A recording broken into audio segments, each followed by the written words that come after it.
미스터 프랭크 묘링 나오셔서 The Brothers, The Story of the Journey 라는 특별 강의를 해주실 텐데요. 특별히 우리 몇 반이니? 2학년 3반 조은비 학생이 토론을 해주실 겁니다. 여러분들 집에서 미드 같은 거 다운받아 보시면 항상 나오잖아요, 자막에. 단어 대 단어 통역이 아니라 약간의 의역이 섞여 있을 수 있으니 감안하시고 들으시면 됩니다.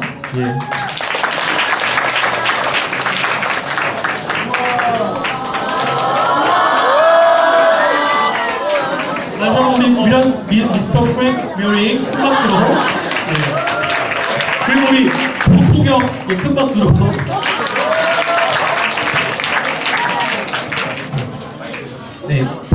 발음이 너무 좋네요. 저는 프랑크 묘링입니다. 그리고 독일에서 왔어요. 옛날에 통독에서. 저는 한국말 잘 못해요. 그래서 예쁜 친구 오늘 통역할 거예요. 감사합니다. 이름이 뭐예요? My name is 조은비. 조은비. 반갑습니다. 준비시켰습니다. 독일말 할 수 있어요. 오케이.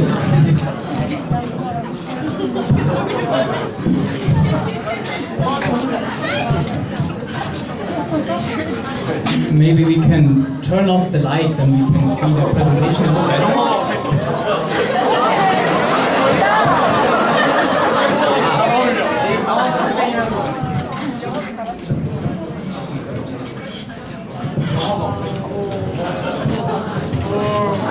Okay.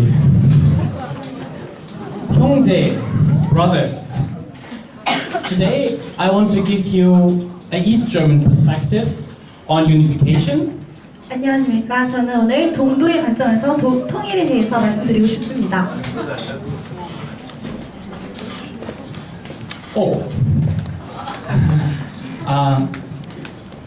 이거 너무 키가 it's very large. Is that correct? There is some problem. One moment, because we can't really see it.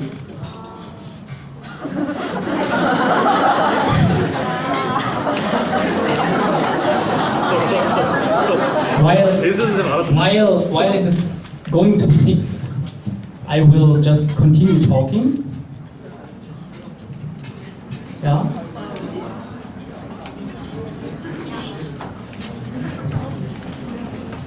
괜찮아요. Okay. 지금. Okay, let us start. I want to talk about brothers, and today I don't want to talk from a perspective of a state, but from a perspective of the people. 안녕하세요. 저는 나라에 대해서 얘기하고 싶지 않고 오늘 사람들에 대해서 이야기하고 싶습니다. And to do that best, I thought I'd talk about my grandfather and my grand-uncle. 저는 오늘 제가 저의 할아버지와 삼촌 할아버지가 이야기해 주신 것에 대해서 이야기를 들려드릴까 합니다. They were brothers too, but in the year 1958, one of the brothers decided to leave East Germany. 여기 두 형제가 있습니다만 1958년에 한 형제가 떨어지게 됩니다. From that time, they were divided. It was my grand-uncle that left, and this grand-uncle left because he saw more opportunities in West Germany. 이 두 떨어진 두 형제 중에 떨어진 한 형제가 저희 삼촌 할아버지였는데요. 삼촌 할아버지는 서독에 좀 더 많은 기회가 있다고 생각하고 그쪽으로 옮겨가셨습니다. He later became a policeman. 그는 나중에 경찰관이 되셨고요. And my grandfather, he stayed in East Germany because he believed that this is a good state. 저희 할아버지는 동독에 남으셨는데 동독이 좋은 나라라고 생각했기 때문입니다. And he wanted to help to rebuild Germany after the war. 전후의 독일을 살리고자 많은 노력을 하셨습니다. And of course, as we talk about brothers here, we also talk about the states, the East Germany and West Germany, and North Korea and South Korea. And East Germany, as you all know, got unified in the year 1990, but the South Korean brothers are still divided. 아까 형제에 대해서 말씀드렸다시피 나라에 대해서 말씀드리자면 다 아시다시피 동독과 서독은 1949년에 분단되었고 남한과 북한은 1948년에 분단되었습니다. The first important thing if you are brothers is, even though you are divided, you shall never forget each other. 형제에 있어서 가장 중요한 점은 둘이 함께 떨어져 있어도 항상 서로를 기억해야 한다는 점입니다.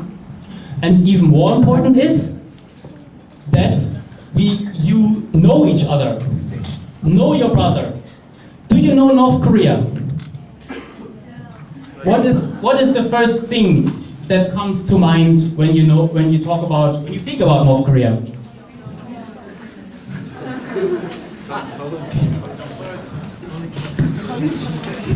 네? 다 알아듣시는 것 같은데. 형제로서의 남한과 북한을 생각할 때 형제를 서로 알아야 하는데요. 여러분은 북한을 생각할 때 어떤 단어가 먼저 마음에 떠오르십니까? 정원팀. 김정은, okay. Something else?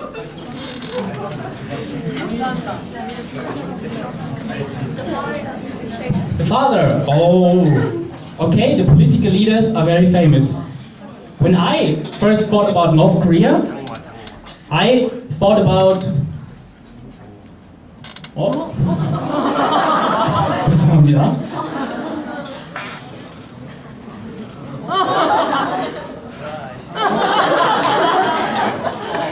No. Ah, okay.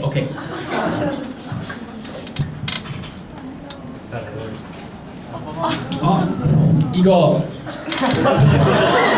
파이널 버전 아니에요. 하지만 아니요. Okay, the pictures are not there, but we can imagine them. Okay. The first thing when I thought about North Korea was that they don't have enough food. 제가 북한에 대해서 처음 생각했던 것은 그들은 먹을 음식이 충분치 않았다는 것입니다. They have economical problems and a dictatorship. 경제적인 문제가 있었고 독재 정치가 이루어지고 있었습니다. But when I studied about North Korea, I was a little bit surprised. 하지만 제가 북한에 대해서 공부하게 되었을 때 저는 매우 놀랐습니다. Because they also have the fourth biggest army in the world. 하지만 그들은 세계에서 4위라는 그런 강력한 군대를 지니고 있었습니다. And they also have a space program with satellites, but unfortunately also with nuclear bombs. 그리고 그들은 게다가 인공위성과 핵 무기라는 그런 과학적인 진보를 이루었습니다. And I found out that there are Mercedes-Benz driving in Pyongyang. 그리고 평양에서는 많은 사람들이 벤츠를 운전하는 그런 부유한 사람도 있습니다. And I found out that they live in the year 103 and believe in somebody called the Great Leader. And all this was very surprising because it seems like there is not one North Korean brother. There are many brothers with different backgrounds. 그들이 매우 다르게 살고 있음에도 불구하고 남한의 사람들과 별반 다르지 않다는 것에 놀랐습니다. And when we think about them, we have to always be aware that there are so many different brothers. 그리고 그들을 생각할 때 우리는 참 많은 다른 사람들이 있다는 것을 항상 인식하고 있어야 됩니다.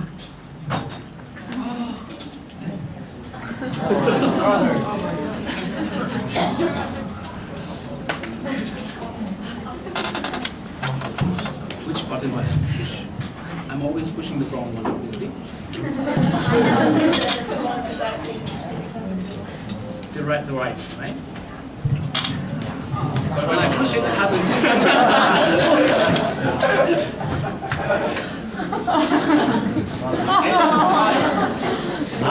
Okay.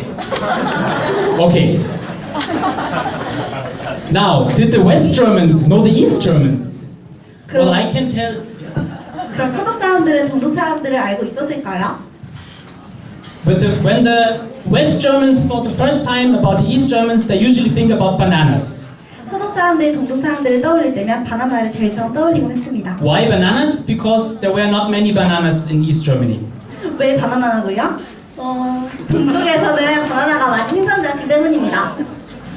And then they think about cars, where you have to wait 10 years for it to get it, 그리고는 차를 떠올렸습니다. 왜냐하면 10년이 걸렸거든요. and it is made out of paper.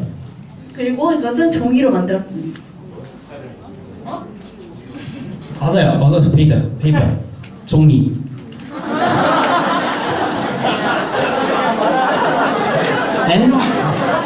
And they also think about the so-called Stasi, the control of the people. 그리고 사람들을 조종하는 The control of the people, the Stasi, 스타지라는 the security department of the state. 그 나라를 지키는 그런 그 안보라는 그런 것들을 떠올렸습니다. And they think about political prisons. 그리고 정치범, 이런 수용소에 갇혀 있는 이런 사람들을 떠올렸습니다. But all this they heard from the defectors that came from East Germany. 그리고 동독의 독재자들을 떠올렸습니다. But if they study about East Germany, they will also know that in East Germany there was no unemployment. 동독에서는 No unemployment. 실업 사람들이 많았습니다.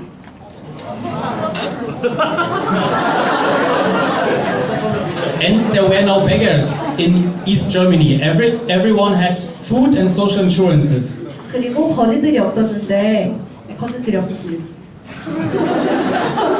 And they usually also don't know that the East Germany had a very good educational system. 그리고 동독은 매우 좋은 교육 환경을 가지고 있었습니다. It is also today known as the Swedish model because they learned from Sweden. 스웨덴 영향을 많이 받았는데요. 스웨덴은 교육을 기반으로 한 교육들을 받았습니다. And also one thing the East Germans were good at were machines. 그리고 이 나라가 매우 잘했던 것은 이런 기계들이었습니다. Okay, so to know your brother is very important to understand him. 형제를 이해하기 위해서는 그를 잘 아는 것이 중요합니다. And that you can't, sometimes it leads to misunderstandings. I want to give you a short example. 예시를 들자면 The story is the new West German boss. 서독의 동독으로 발령받은 어떤 한 상사 이야기를 드리고자 합니다. After unification, there came a West German boss to an East German company. 네, 통일 이후에 서독 상사가 동독으로 발령받았습니다. And the West German boss was very annoyed because he wanted to know his employees and he invited him for meetings. 그 상사는 매우 짜증이 났는데 왜냐하면 그들의 그 고용된 사람들을 더 알고 싶었습니다. But the people they talked where they live, but they didn't really talk about their work.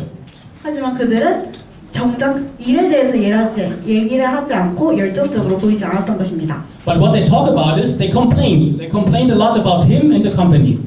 그들은 그 회사의 상사에 대해서 항상 불만만을 털어놓았습니다.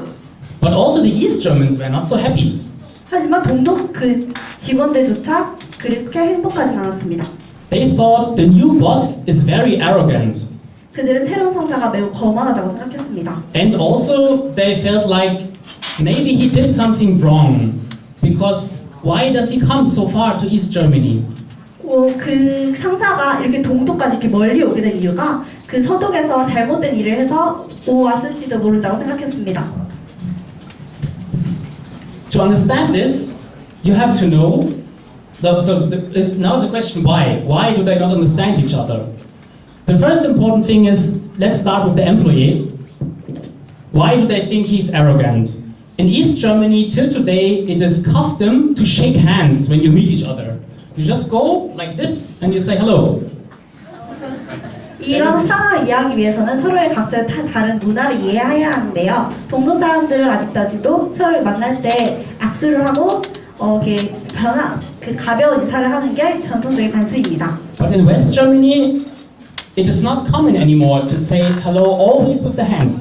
하지만 서독 사람들에게는 손을 흔들면서 인사하는 게 그렇게 흔한 일은 아니었습니다.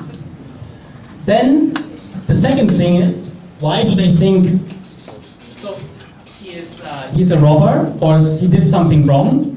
For East Germans, is being loyal to one's community where one was born very important.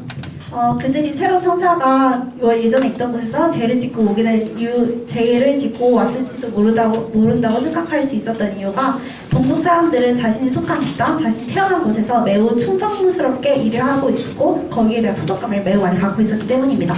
And when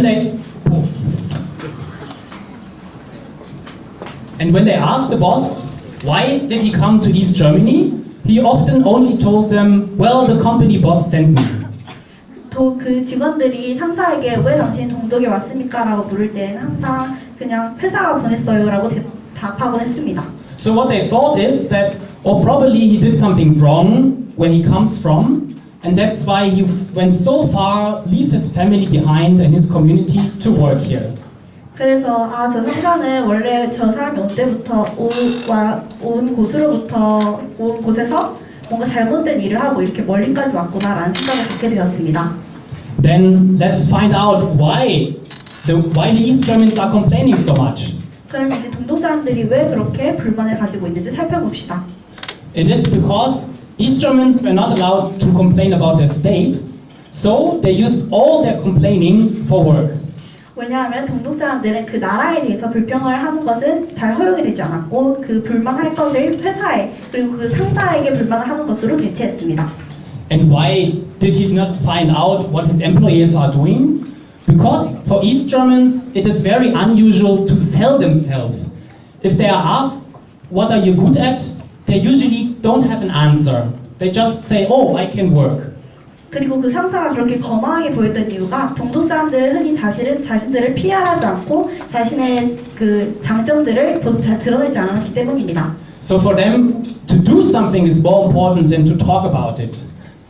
And that's why it is difficult for them to communicate if they don't know each other. But if they know each other, then just the boss has to ask the right questions. He could directly ask, oh, what are you doing in your job? And he has to be more sensitive. 그래서 이러한 문화적 차이와 관념적 차이로 인해서 이들은 이렇게 갈등을 가지고 있었던 것입니다. And say hello when he enters the room. 그리고 방에 들어갈 때 인사를 가볍게 하면서부터 그 갈등이 시작되죠. So you see, when you know each other, you can avoid a lot of conflicts. And I can tell you, there were many conflicts after unification. 이런 통일 과정에서도 많은 갈등들이 있었습니다. But even more, the next step is, if you know your brother, you should also respect your brother. And now, where is respect coming from? 그 형제를 알았다면 그 다음 단계는 그 형제를 존경해야 합니다. 그럼 이 존경심은 어디에서부터 비롯될까요? First, it comes from strength. 먼저 그것은 그 형제가 갖고 있는 강점에서부터 시작합니다. Why strength? Because if you think about your friends, what do you like about your friends? Usually something that you can't do so well. You think, oh, that they're really good in this.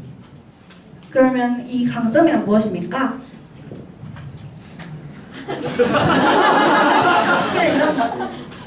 Okay.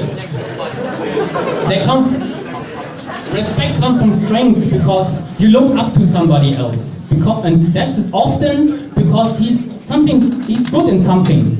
왜냐하면 그 사람이 무언가를 잘 할 수 있고 그 사람들이 가지고 있는 능력이 있기 때문에 강점을 기대하는 것입니다. But respect also comes from understanding. 하지만 존경할 때는 이해하는 것도 필요합니다.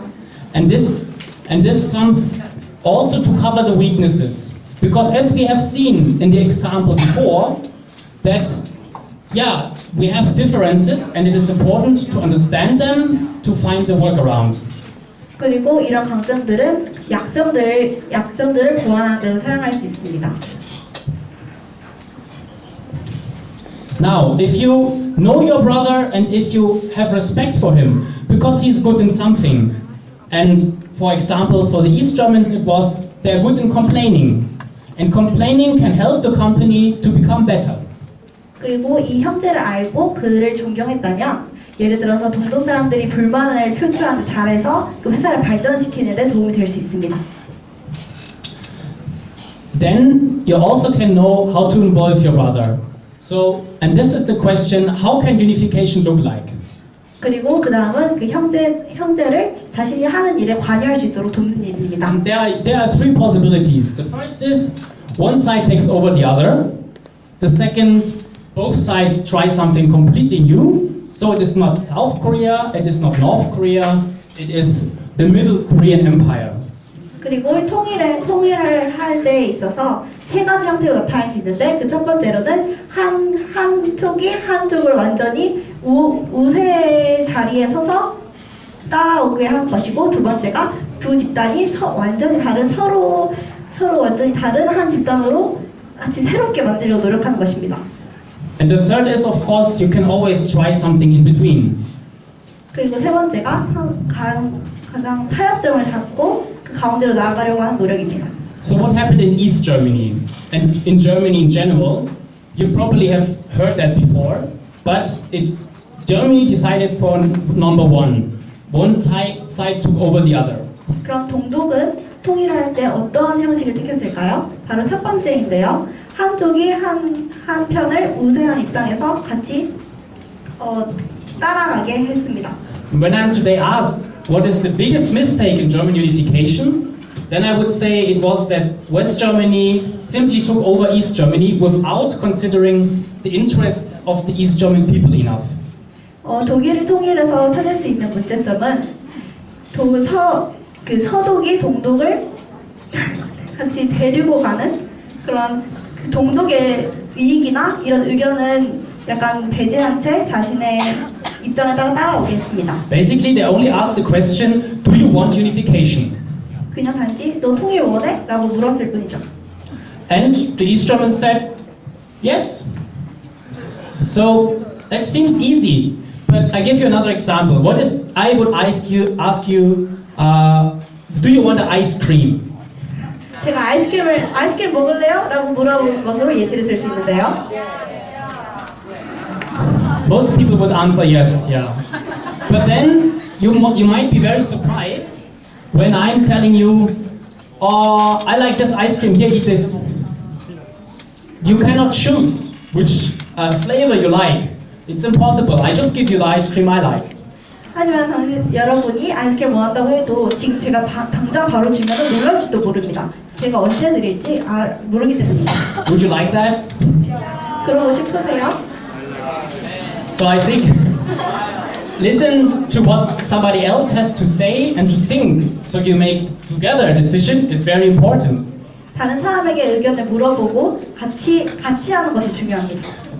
So the time is running very fast. And this is very, very big. So I will quickly go over it. Now the good thing, if you ask about the ice cream is still for free, yeah? So you also get something from it. It's also positive. So for me, it means 1.6 billion of euro investments in East Germany. So when you go today to East Germany, it looks very modern. We have modern cities and a lot of good infrastructure.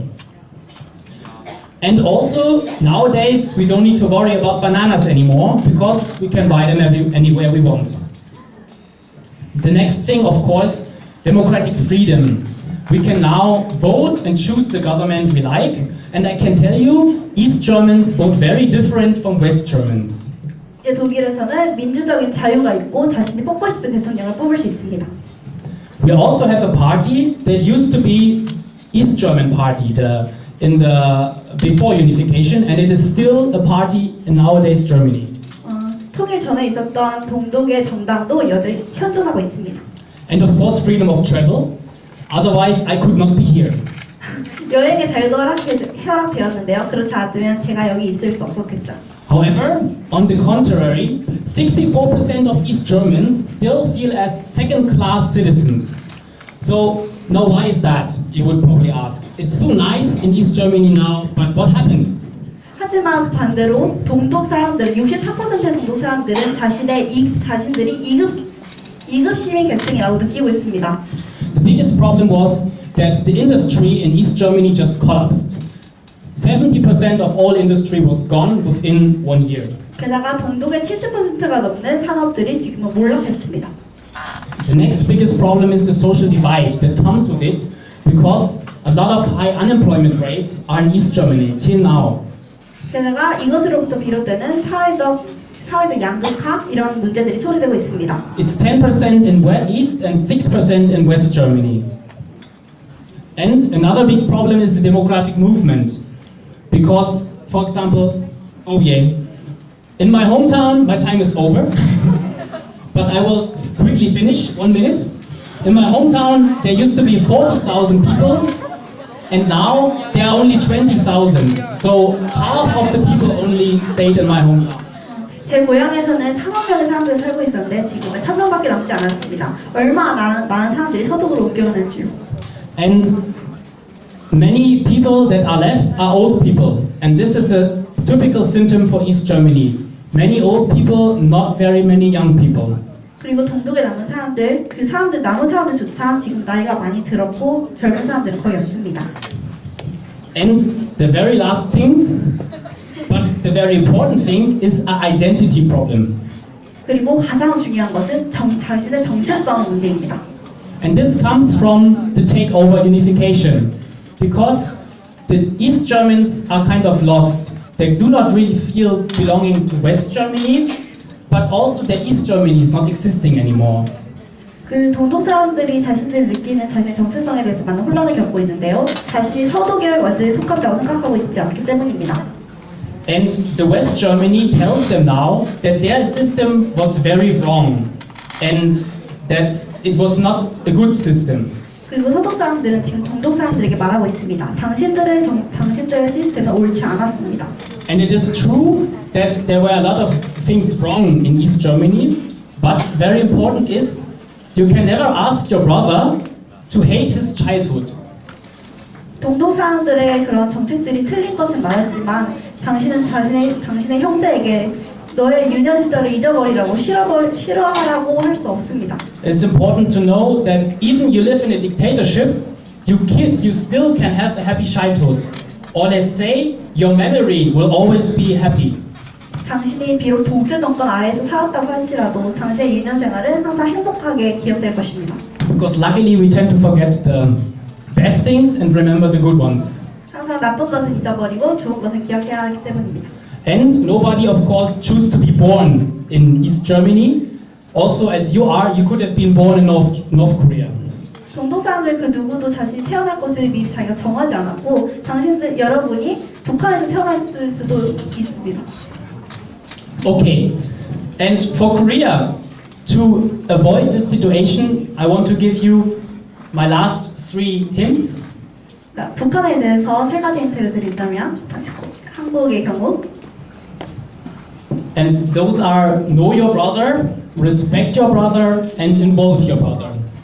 당신의 형제를 아시고 존경하시고 그리고 함께 가려고 노력하십시오. 감사합니다.